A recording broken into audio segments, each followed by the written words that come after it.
Oke, terima kasih buat teman-teman yang sudah nonton di video sebelumnya, yaitu persebaran lulusan mahasiswa jurusan akuntansi Politeknik Keuangan Garastan tahun 2020.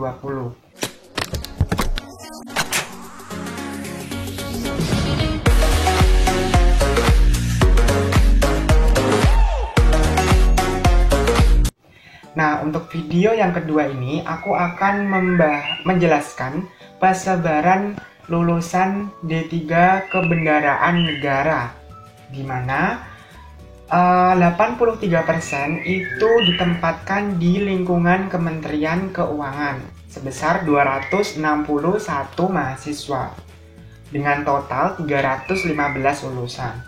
Terus sisanya yang 10% itu untuk lembaga non-Kementerian Keuangan sejumlah 32 orang.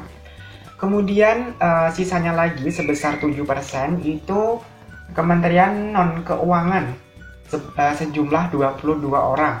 7% ya. Oke, aku akan bahas di Kementerian non-Keuangan dulu, yang totalnya 22 orang.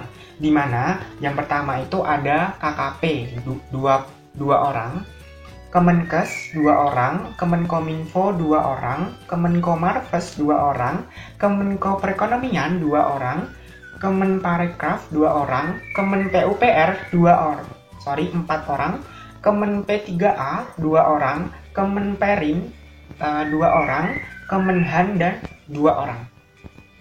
Kemudian untuk lingkungan Kementerian Keuangan itu yang jumlahnya paling banyak ya, sekitar 83% tadi. Di mana dia masuk ke Badan Pendidikan dan Pelatihan Keuangan sejumlah 2 mahasiswa.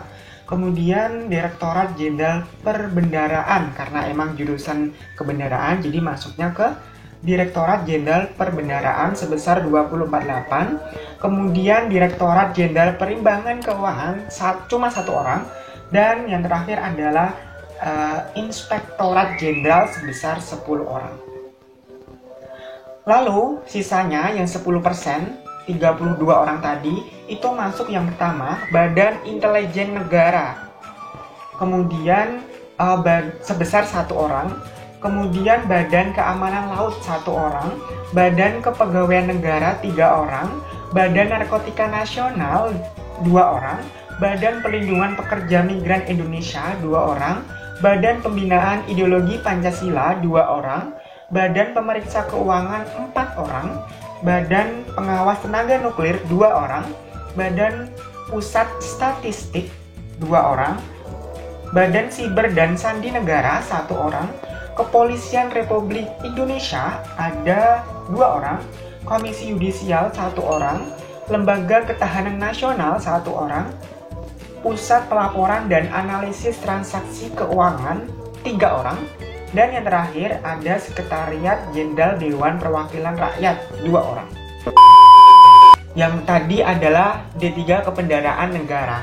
Dan ini sama-sama kalung merah, ini adalah D3 Manajemen Aset, di mana totalnya sebesar 42 lulusan. 62%-nya itu ke Kementerian Keuangan dengan jumlah 26 mahasiswa. Kemudian sisanya 15 itu ke lembaga non-Kementerian Keuangan dan 1 itu Kementerian Keuangan. Jadi cuma 1 orang yang masuk ke Kementerian Keuangan.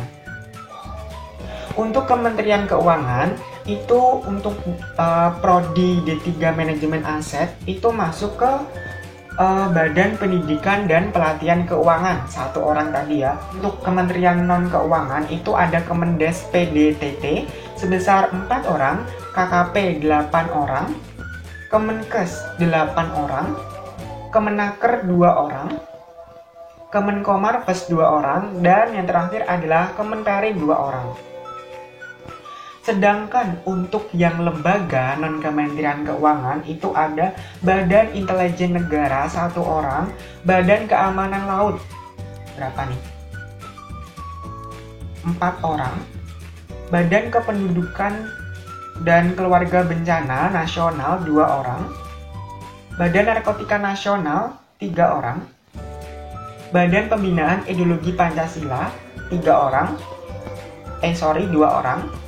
Badan Pusat Statistik 2 orang, dan yang terakhir adalah Komisi Yudisial 1 orang.